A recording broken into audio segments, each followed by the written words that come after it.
Welcome back to the daily entertainment feed on Fiddler Music, with me as editor Olivia. Today, let's take a look at some breaking entertainment news in the past 24 hours. Thank you for always supporting and accompanying us. Come to the following hot news. Queen Elizabeth II's coffin leaves Balmoral to begin final journey ahead of funeral. Here's what will happen to Queen Elizabeth II's corgis after her death. Queen Elizabeth II's coffin leaves Balmoral to begin final journey ahead of funeral. Queen Elizabeth II's coffin leaves Balmoral to begin final journey ahead of funeral. Queen Elizabeth II's coffin left Balmoral Castle, where the monarch died at age 96, and headed toward Edinburgh, after which it will be transferred to London for a state funeral. Queen Elizabeth II has begun her journey toward her final resting place. On September 11, the late monarch's coffin was driven from her vacation home at Balmoral Castle, Scotland, where she died 3 days ago at age 96, to the Palace of Holyrood House in the city of Edinburgh, where it will remain for 1 day until it continues its route towards London, where a state funeral will take place next week.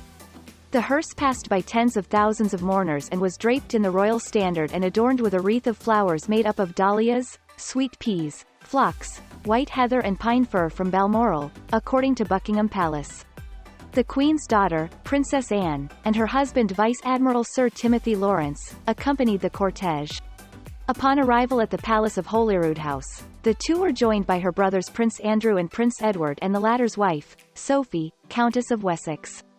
The coffin is set to rest in the throne room of the palace.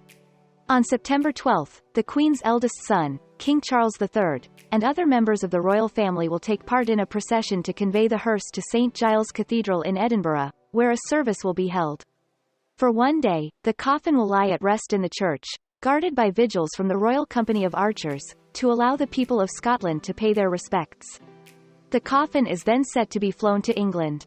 The Queen's state funeral is due to be held on September 19 at Westminster Abbey in London, the site of her 1953 coronation and 1947 wedding to Prince Philip, who died at age 99 in 2021. The late monarch is expected to be laid to rest at Windsor Castle, her home for the past 2 years, next to her late husband.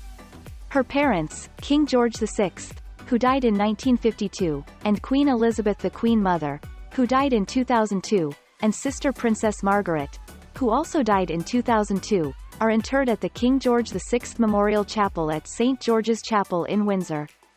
Here's what will happen to Queen Elizabeth II's corgis after her death. In addition to her human royal family, Queen Elizabeth II was survived by 4 dogs. What will happen to her corgis? Find out more about their new home. At least 2 of Queen Elizabeth II's beloved dogs will live with family. At the time of the monarch's death at age 96 on September 8, she owned 2 Pembroke Welsh corgis named Muick and Sandy, 1 older dorgie named Candy and a cocker spaniel named Lissy. The corgis will now live with the person who gifted them to the monarch. Her son Prince Andrew, a source close to the Duke of York told NBC News. The Queen's corgis will go to live with Prince Andrew and the Duchess of York at their home in Windsor, Royal Lodge, the insider said. It was Sarah, Duchess of York, who found the puppies which were gifted to the Queen by Prince Andrew. Sarah lives with Andrew despite being divorced from him since 1996 and shares with him daughters Princess Beatrice and Princess Eugenie. The Duchess bonded with the Queen over dog walking and riding horses, and even after her divorce, she would continue her great friendship with the Queen by walking the dogs in Frogmore House and chatting, the source said. No details have been revealed as to where the Queen's 2 other dogs will live following her death. Royal biographer Ingrid Seward had recently told Newsweek that they would most likely go to the monarch's family. The Duke of York had given Muick and a dorgie puppy, Fergus, to his mother in early 2021 in an attempt to cheer her up when her husband Prince Philip was hospitalized, The Telegraph reported. Philip passed away at age 99 the following April. A month later, Fergus died at age 5 months. In June 2021, Andrew and his family gave the Queen another corgi puppy, Sandy. Earlier this year, the monarch was gifted Lissy, named after her. The dog won the 2022 Kennel Club Cocker Spaniel Championship. The Queen often took her dogs on walks in the gardens surrounding Windsor Castle, and Sarah bonded with the late monarch during the outings, The Telegraph reported. The Queen has owned more than 30 corgis and dorgies during her reign, most of which descended from her first corgi, Susan, who was gifted to her on her 18th birthday in 1944, according to Buckingham Palace. Over the years, some of the Corgis were bred with dachshunds to create dorgies.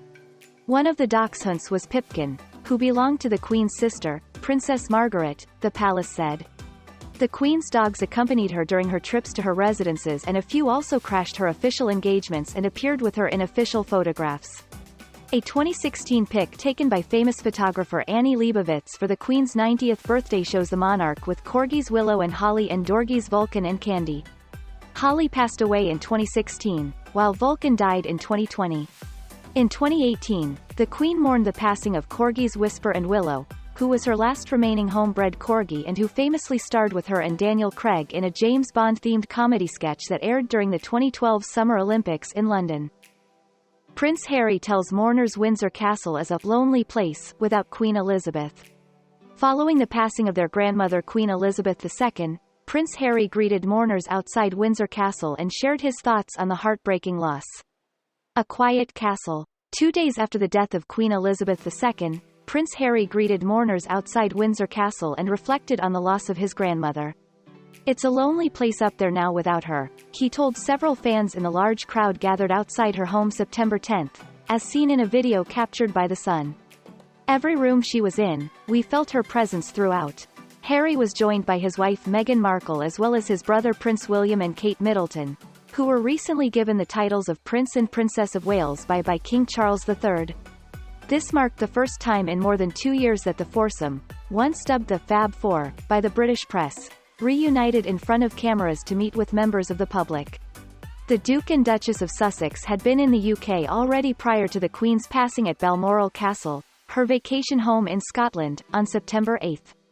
After a grave message from her doctors, Harry, William, and other royal family members rushed to the 96-year-old's side, but the brothers were unable to get to the residence in time to see her before she passed, according to multiple reports.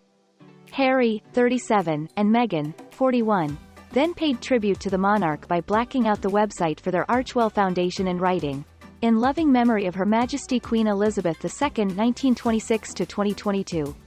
William shared a personal message to his granny on Instagram. "We have learned the Sussexes plan to remain in the United Kingdom for the time being. While details about the couple's extended stay have not been disclosed, they're more than likely planning to join the rest of the royal family throughout scheduled events for the next few days of mourning, including the Queen's state funeral, which is scheduled for September 19.